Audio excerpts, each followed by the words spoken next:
दानो बे समाव Bongaigaon diocesan youth committee northern evangelical Lutheran चार्चनि जानानै बयनिसिमबो गोजोननायखौ जासिहरग्रोबाय। गोजोन्थों। दिनै बे रादाबनि गेजेरजों जोङो सुंद'यै मोनसे बिसयखौ जोङो फोरमायथिनो सानदों। दा बाक्सा डिस्ट्रिक्टनि सिङाव थानाय सिलाकुथि गामिनि मिस्टार बिजेन बर'आ थांनाय समाव जोंनि खृष्टान फोथायनाय जे क्रुस, बे क्रुसखौ गथ'साफोर ओंखाम ओंख्रि जानाय बायदि बियो धेमालि खालामदों।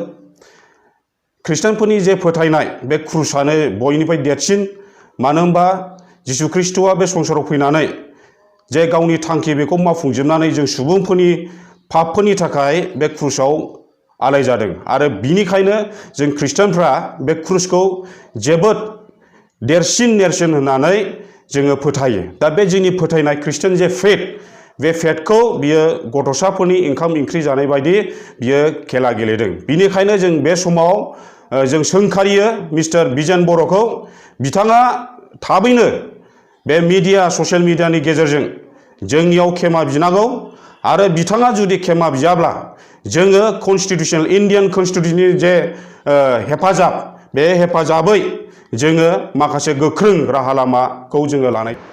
I, on behalf of the Bongaigaon Diocesan Youth Committee, Northern Evangelical Lutheran Church, today through this media would like to express that a days ago, Mr. Bijen Boro from Basta District, Silakuti, he has played games with the Christian faith. He has played games with the cross to which the Christians believe that this cross has brought us the salvation through Jesus Christ.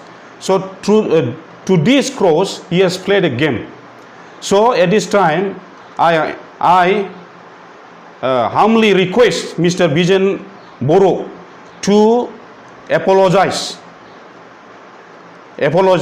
So on this time I condemn him. So he should apologize as soon as possible. And if he doesn't apologize, we will take the help of the Indian Constitution and we will take the further action. So once again I request Mr. Bijen Boro, you please apologize through the social media. So that's all. Thank you.